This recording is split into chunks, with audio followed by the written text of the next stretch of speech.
인도와 파키스탄은 오랜 세월 국경 분쟁을 이어오고 있습니다. 특히 2019년 카슈미르 지방에서 벌어진 충돌은 자주포 전력의 우위를 가리는 중요한 전투였습니다. 인도군은 한국에서 도입한 K9 자주포 신문을 배치하였고, 파키스탄군은 중국산 SH-1 자주포 36문과 미국산 M109 자주포를 앞세워 공격을 감행하였습니다. 추적 열세에도 불구하고 K9은 압도적인 기동성과 정밀 타격 능력을 발휘하며 적을 제압하였습니다. 반면 파키스탄군의 중국산 자주포는 기동성과 내구성이 부족하여 제대로 대응하지 못하였고 결국 대패하고 말았습니다. 이 전투를 계기로 인도군은 K9에 대한 신뢰를 더욱 확고히 하였으며 추가 도입을 결정하였습니다. 이번 영상에서는 인도군 포병 대대장의 시선을 따라 K9이 인도군에 도입된 과정과 카슈미르 전투에서 어떻게 압도적인 승리를 거두었는지를 자세히 살펴보겠습니다. 잠깐, 단 1초면 충분합니다. 구독과 좋아요 버튼을 눌러주시면 채널 운영에 큰 힘이 됩니다. 클릭 한 번으로 저에게 큰 힘을 주시기 바라며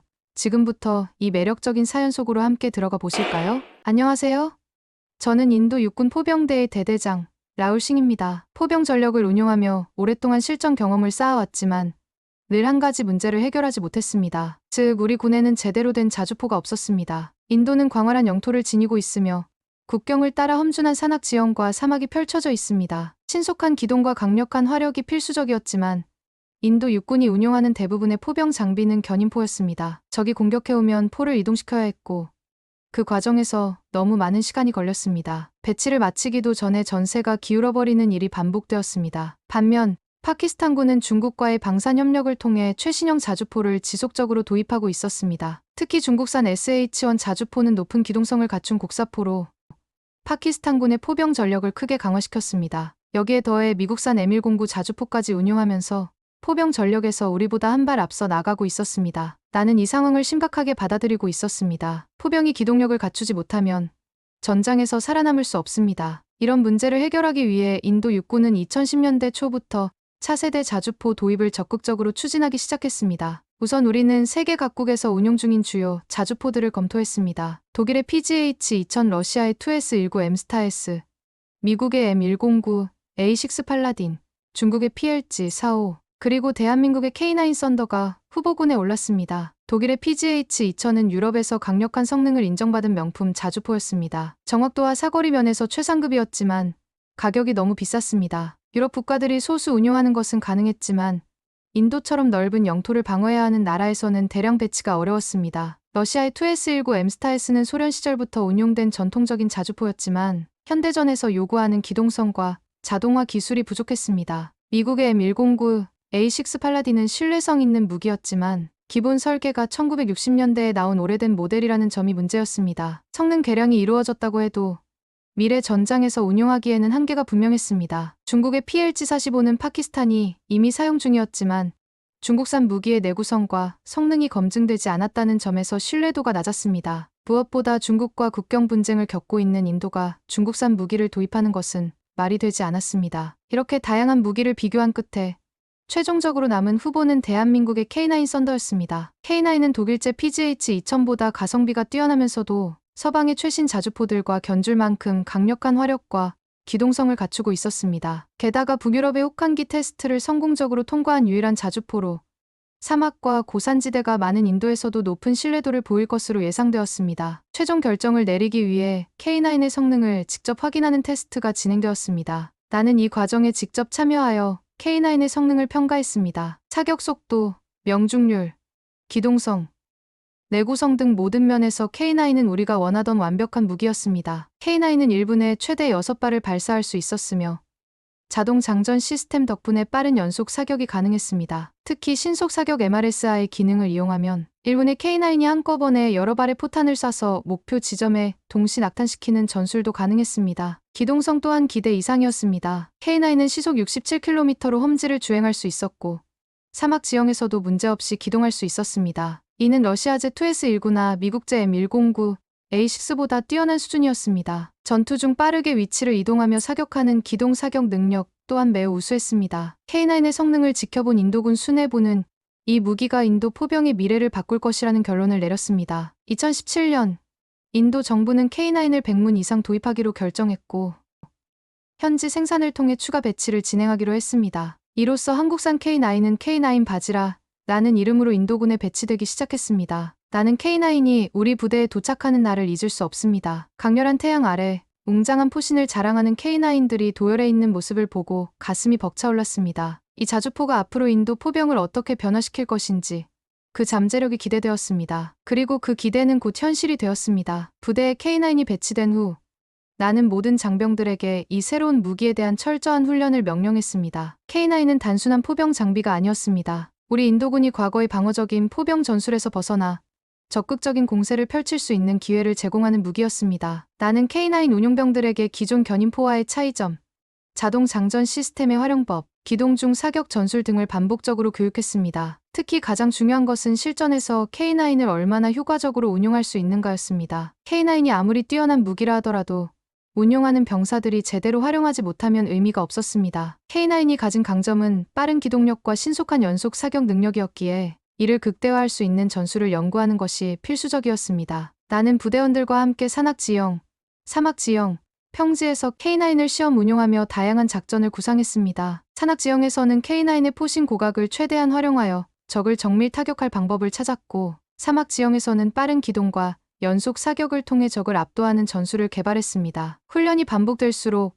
병사들의 실력은 눈에 띄게 향상되었습니다. 처음에는 K9의 크기와 기술에 적응하지 못해 어색해하던 병사들이 이제는 자신감 넘치는 모습으로 K9을 조작하고 있었습니다. 그 모습을 보며 나는 확신했습니다. 우리는 완벽히 준비되었다. 이제 실전에서 K9의 힘을 보여줄 순간이 다가오고 있었습니다. 2019년 카슈미르에서 파키스탄과의 국지전이 발발했습니다. 파키스탄군은 예상보다 훨씬 강력한 포병 전력을 앞세워 공격해왔습니다. 중국산 SH-1 자주포 36문과 미국산 M109 자주포 여러 대가 일제히 포격을 가하며 우리 방어선을 무너뜨리려 했습니다. 기존의 견인포 전력으로 대응했다면 우리는 이미 밀려났을 것입니다. 하지만 이제 상황은 달랐습니다. 나는 신문의 K9 부대를 이끌고 최전선으로 진격했습니다. 적의 포탄이 머리 위로 날아들었고 폭발음이 전장을 가득 메웠습니다. 비록 포병 전력에서 수적으로 열세였지만 지금까지 병사들과 흘린 노력이 헛되지 않기를 바랄 뿐이었습니다. 지금 우리에겐 K9이 있고 이제 우리가 그 성능을 직접 증명할 차례였습니다. 비록 신문밖에 되지 않는 숫자였지만 나는 충분하다고 생각했습니다. 예전 조선의 해군 사령관이었던 이순신 장군이 명량해전에서 13척의 배로 133척의 일본 전함을 맞서 싸워 이겼던 것처럼 K9이 가진 장점을 최대로 활용하기만 한다면 파키스탄이 보유한 중국산 SH-1과 미국산 M109를 충분히 격퇴할 수 있을 것으로 확신했습니다. 카슈미르 전선에 도착했을 때 나는 이미 적의 포격이 시작된 것을 확인할 수 있었습니다. 파키스탄군의 SH-1 자주포가 원거리에서 연속적으로 포탄을 퍼붓고 있었고 M109 자주포 또한 지원 사격을 가하며 우리의 방어선을 무너뜨리려 하고 있었습니다. 그러나 적의 포탄은 여러 곳에 산발적으로 낙하하면서 탄착군이 형성되지 않는 것을 확인하고 내심 쾌재를 불렀지만 나는 동요하지 않았습니다. 이제 우리가 반격할 차례였습니다. K9 부대는 신속히 포진을 완료했습니다. 전차나 보병부대와 달리 포병은 위치 선정이 생명입니다. 적보다 먼저 발사하고 발각되기 전에 이동해야 했습니다. 나는 병사들에게 즉시 신속 사격 전술을 적용하라고 명령했습니다. 이것이 바로 K9이 가진 가장 강력한 무기였습니다. K9은 1분에 최대 6발을 발사할 수 있었습니다. 더욱이 각각의 포탄이 다른 탄도 궤적을 그리며 동시에 목표 지점에 떨어지는 신속 사격 전술이 가능했습니다. 나는 목표 좌표를 확인한 뒤 즉각 명령을 내렸습니다. 모든 K9 지정된 좌표의 신속 사격 실시 3, 2, 1, 발사. 순식간에 K9의 포신들이 불을 뿜으며 포탄들이 발사되었습니다. SH-1 자주포는 수동 장전 방식이었기 때문에 빠른 연사 능력이 부족했습니다. 반면 K9은 자동 장전 시스템 덕분에 신속하게 다음 사격을 준비할 수 있었습니다. 불과 몇 초 만에 두 번째 사격이 이루어졌고 적의 전열이 흔들리기 시작했습니다. 폭발음이 연이어 울려 퍼졌습니다. 나는 전방을 확인했습니다. SH-1 자주포들이 하나둘씩 폭발하며 불길에 휩싸였습니다. 포탄이 연속적으로 떨어지면서 적진이 패닉에 빠졌고 적의 포병들은 서둘러 자리를 이탈하기 시작했습니다. 하지만 나는 거기서 멈추지 않았습니다. 적이 반격하기 전에 즉시 위치를 변경해야 했습니다. 전 차량 기동 시작. 1km 후방으로 이동. K9의 강점은 기동성과 신속한 사격 능력을 동시에 갖추고 있다는 것이었습니다. 다른 자주포들이 한 곳에 고정된 채 공격을 받아야 하는 반면 K9은 사격 직후 곧바로 이동하여 적의 반격을 피할 수 있었습니다. 우리는 빠르게 포진을 변경하며 사격을 이어갔습니다. 파키스탄군은 우리가 어디서 공격하는지조차 파악하지 못한 채 하나둘씩 무너지고 있었습니다. 이제 승부는 기울어가고 있었습니다. 추적으로 열세였던 우리가 기술력과 전술로 적을 압도하고 있었습니다. K9 부대가 빠르게 후퇴하며 새로운 사격 지점을 확보하자 적의 포격이 뒤늦게 우리의 이전 위치를 강타했습니다. 만약 K9이 기존의 견인포였다면 이동 시간이 부족해 반격을 받았을 것입니다. 그러나 K9의 빠른 기동력 덕분에 우리는 이미 새로운 위치에서 두 번째 공격을 준비하고 있었습니다. 적은 우리를 놓치지 않으려 했습니다. 파키스탄군은 SH-1 자주포 일부를 후퇴시키고 M109 자주포를 전진 배치하면서 방어선을 재정비했습니다. 나는 이 움직임을 놓치지 않고 전황을 면밀히 분석했습니다. 적이 방어선을 재정비하는 순간이야말로 우리가 다시 공격해야 할 기회였습니다. 나는 모든 K9 승무원들에게 즉각적인 추가 사격 명령을 내렸습니다. 좌표 재설정, 새로운 목표 지점 설정, 30초 내 사격 준비 완료하라. K9 승무원들은 완벽하게 훈련된 대로 움직였습니다. 포탄이 신속히 장전되었고 이번에는 MRSI 전술과 함께 고각 사격을 병행했습니다. 높은 각도로 발사된 포탄들이 적의 후방까지 도달하며 M109 자주포를 노린 정밀 타격이 시작되었습니다. 8-4 다시 한번 엄청난 폭발이 일어났습니다. 이번에는 적의 M109 자주포들이 불길에 휩싸이며 하나둘씩 무너졌습니다. M109는 노후화된 설계 탓에 생존성이 떨어졌고 K9의 정밀 타격을 견디지 못했습니다. 적진에서는 혼란이 가중되었습니다. 파키스탄군은 우리의 정확한 위치를 파악하지 못했고 K9의 기동력이 그들의 대응 시간을 철저히 빼앗아버렸습니다. 나는 다시 한번 이동을 명령했습니다. 전 부대 2km 동쪽으로 기동, 새로운 목표 좌표 입력. 우리의 전술은 명확했습니다. 빠른 사격 후 기동, 그리고 다시 사격. 파키스탄군이 반격을 시도할 때쯤이면 우리는 이미 새로운 위치에서 또다시 포격을 가할 준비가 되어 있었습니다. 이것이 바로 K9이 제공하는 압도적인 전술적 우위였습니다. 적은 점점 지쳐갔고 SH-1과 M109 자주포들은 하나둘씩 침묵하기 시작했습니다. 우리는 신문의 K9으로 36문의 SH-1과 여러 대의 M109를 상대로 압도적인 전과를 올리고 있었습니다. 나는 쌍안경을 들어 적진을 살폈습니다. 더 이상 파키스탄군의 포격은 이어지지 않았습니다. 이제 전황은 완전히 우리의 소나기에 들어왔습니다. 하지만 아직 전투는 끝나지 않았습니다. 적이 마지막 반격을 시도하려 하고 있었습니다. 파키스탄군이 후퇴하는 듯 보였지만 나는 방심하지 않았습니다. 그들은 단순히 무너지는 것이 아니라 반격을 위한 준비를 하고 있었습니다. 예상대로 후방에 대기하던 적의 기갑부대가 움직이기 시작했습니다. 탱크와 보병 전력이 전선으로 밀려들고 있었습니다. SH-1과 M109 자주포 전력으로는 우리를 막을 수 없다는 것을 깨달은 파키스탄군이 기갑부대를 동원해 반격을 시도하는 것이었습니다. 나는 이를 확인하자마자 신속히 대응하기 위해 명령을 내렸습니다. 기갑부대 접근 중. 목표 좌표 변경. 철갑탄 장전. 직사 사격 준비. K9은 곡사포로 알려져 있지만 필요할 경우 직사 사격도 가능했습니다. 특히 가까운 거리에서 접근하는 기갑 전력에 대해 K9이 발사하는 철갑탄은 강력한 위력을 발휘할 수 있었습니다. 적의 전차 부대가 사거리 내에 들어왔습니다. 나는 즉시 사격 명령을 내렸습니다.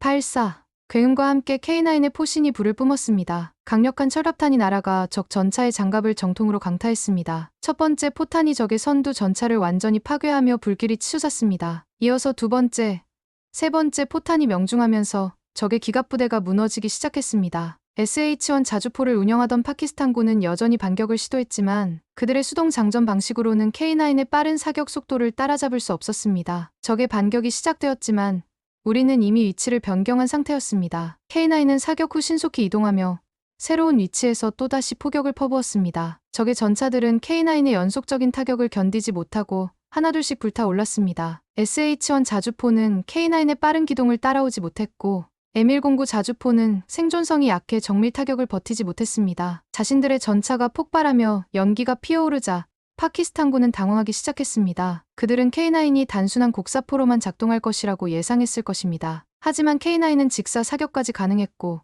기동력까지 갖추고 있었습니다. 나는 쌍안경을 들어 적의 움직임을 주시했습니다. 후방에서 예비 포병 전력이 다시 배치되고 있었습니다. 파키스탄군은 완전히 패퇴하기 전에 마지막 반격을 준비하고 있었습니다. 나는 즉각 전 부대에 명령을 내렸습니다. 후방 포병 전력 타격 준비. 마지막 일격을 가한다. 병사들은 신속하게 좌표를 입력하고 K9의 포신이 일제히 적의 후방을 향했습니다. 8-4 K9에서 발사된 포탄이 포물선을 그리며 날아갔습니다. 순식간에 적의 후방 포병 전력이 화염에 휩싸였습니다. 포탄이 폭발하면서 파키스탄군의 자주포와 탄약고가 연쇄 폭발을 일으켰고 이제 적의 반격 가능성은 완전히 사라졌습니다. 나는 전장을 바라보며 확신했습니다. 우리가 이겼다. K9 부대는 단신문으로 파키스탄군의 36문의 SH-1과 M109 자주포, 그리고 기갑부대까지 완벽히 격파하며 전장을 지배했습니다. 나는 깊이 숨을 들이마셨습니다. 이 전투는 단순한 전술적 승리가 아니었습니다. 이것은 인도 포병의 역사에서 새로운 전환점이었습니다. 우리 군은 이제 더 이상 낡은 견인포와 느린 대응으로 적을 상대하지 않아도 되었습니다. K9이 인도 포병 전력의 중심이 될 것이었고, 이번 승리를 통해 그 사실이 증명되었습니다. 전투가 끝난 후 나는 지휘부에 보고를 올리며 이렇게 말했습니다. K9이 인도 포병을 바꾸었습니다. 이제 우리는 적을 완전히 압도할 수 있습니다. 이제 인도군은 K9을 더 많은 지역에 배치하고 포병 전력을 근본적으로 개혁할 준비를 마쳤습니다. 전장은 조용해졌고 승리의 순간이 우리를 감싸고 있었습니다. 전투가 끝난 후 전장은 폐허가 되어 있었습니다. 파키스탄군의 자주포와 전차들은 모두 파괴되었고 생존자들은 황급히 후퇴했습니다. 우리는 단신문의 K9으로 36문의 SH-1과 다수의 M109 자주포를 격파했으며 적의 기갑부대까지 무력화시키는 데 성공했습니다. 나는 전장의 모습을 보며 생각에 잠겼습니다. 이번 전투는 단순한 승리가 아니었습니다. 이것은 인도군의 새로운 시대를 알리는 신호탄이었습니다. 카슈미르 전투 이후 K9의 위력은 인도군 내에서 빠르게 소문이 퍼졌습니다. 전선에 투입된 지 단 며칠 만에 K9은 압도적인 화력과 기동력으로 파키스탄군을 완전히 무너뜨렸고, 이제 인도군 상층부에서도 K9을 추가 배치해야 한다는 목소리가 높아졌습니다. 전투 직후 인도 정부는 기존 100문 배치 계획을 152문 추가 도입으로 확대할 것을 발표했습니다. 나는 본부에서 열린 전략 회의에서 인도군 장성들에게 이번 전투에 대해 보고했습니다. 기존의 포병 전력으로는 적의 기동전을 막을 수 없었습니다. 하지만 K9을 운용한 후 우리는 완전히 다른 전술을 구사할 수 있었습니다. 빠르게 이동하며 적을 타격하고 반격을 받기 전에 다시 새로운 위치로 이동하는 전술이 가능해졌습니다. K9이야말로 현대전에서 우리가 필요로 하는 무기입니다. 회의실에 있던 지휘관들은 고개를 끄덕였습니다. K9은 단순한 무기가 아니라 전장의 흐름을 바꾸는 게임 체인저였습니다. 그날 이후 인도군은 K9을 활용한 전술 훈련을 더욱 강화하기 시작했습니다. 과거의 견인포 중심 전력에서 탈피하여 기동성이 강조된 현대 포병 전력으로 변화하고 있었습니다. 한편 이번 전투 이후 파키스탄군 내부에서는 심각한 논쟁이 벌어졌습니다. 중국산 SH-1 자주포가 압도적인 수적 우위를 가지고도 K9에게 완전히 패배한 사실이 드러나면서 파키스탄 내에서 중국산 무기에 대한 신뢰가 크게 흔들렸습니다. 파키스탄군 일부 장성들은 더 이상 중국산 무기를 믿을 수 없다. 이번 패배는 무기 성능 차이에서 비롯된 것이다. 라고 강하게 주장했습니다. 결국 파키스탄군은 새로운 자주포 도입을 검토하기 시작했습니다. 중국은 파키스탄군의 신뢰를 잃어가고 있었습니다. 카슈미르 전투에서 K9이 보여준 활약은 전 세계 군사 전문가들의 주목을 받았습니다. 인도군이 K9을 추가 배치하자 세계 각국에서도 K9 도입에 대한 관심이 급증했습니다. 한국산 K9 자주포가 실전에서 증명됐다. 중국산 무기는 여전히 실전 경험이 부족하지만 K9은 이제 세계 최강의 자주포 중 하나로 자리 잡았다. 이후 K9은 세계 시장 점유율 70%를 차지하며 사실상 글로벌 자주포 시장을 지배하는 무기가 되었습니다. 나는 부대원들과 함께 전장의 승리를 기념하며 조용히 중얼거렸습니다. 우리는 이제 포병 전력에서 더 이상 뒤처지지 않는다. K9이 우리를 새로운 시대로 이끌 것이다. 카슈미르에서 울려 퍼진 K9의 포격 소리는 단순한 전투의 끝이 아니었습니다. 그것은 인도군이 새로운 시대로 나아가는 신호탄이었습니다. 나는 하늘을 바라보며 생각했습니다. 이번 전투에서 우리는 승리했지만 미래의 전장에서는 더 강한 적과 맞서야 할지도 모릅니다. 하지만 나는 확신했습니다. K9이 있는 한 우리는 어떤 전장에서도 승리를 거머쥘 수 있을 것입니다. 그리고 그 첫 번째 승리는 바로 오늘 카슈미르에서 시작되었습니다. 카슈미르 전투 이후 나는 전장에 남아있는 K9을 천천히 바라보았습니다. 검게 그을린 포신, 포탄 폭발로 인해 패인 땅, 그리고 불길이 꺼진 적의 진지. 그 모든 것이 한 가지 사실을 증명하고 있었습니다. 우리는 승리했다. 하지만 이번 전투에서 배운 것은 단순한 승리의 기쁨이 아니었습니다. 우리는 과거의 방식으로는 더 이상 싸울 수 없다는 사실을 깨달았습니다. 나는 K9 승무원들에게 다가가 병사들의 어깨를 차례로 두드리며 말했습니다. 너희들은 오늘 역사에 남을 전투를 치렀다. 우리가 K9을 처음 받았을 때 많은 이들이 이 무기가 진짜 실전에서 통할 수 있을지 의심했었다. 하지만 오늘 너희들은 그 모든 의심을 불식시켰다. 너희들이 자랑스럽다. 병사들은 지친 얼굴을 하고 있었지만 그들의 눈빛은 강렬한 자신감으로 빛나고 있었습니다. 그 누구도 K9을 의심하지 않았고 이제 K9은 인도군의 핵심 전력이 되었습니다. 나는 전장의 폐허 속에서 K9을 바라보며 조용히 중얼거렸습니다. 이제 우리는 더 이상 뒤처지지 않는다. K9이 있는 한 우리는 어떤 전장에서도 승리할 것이다. 카슈미르에서 울려 퍼진 K9의 포격 소리는 단순한 전투의 끝이 아니었습니다. 그것은 인도군이 새로운 시대를 열었음을 알리는 신호탄이었습니다. 그리고 나는 확신했습니다. 이것은 시작에 불과하다는 것을.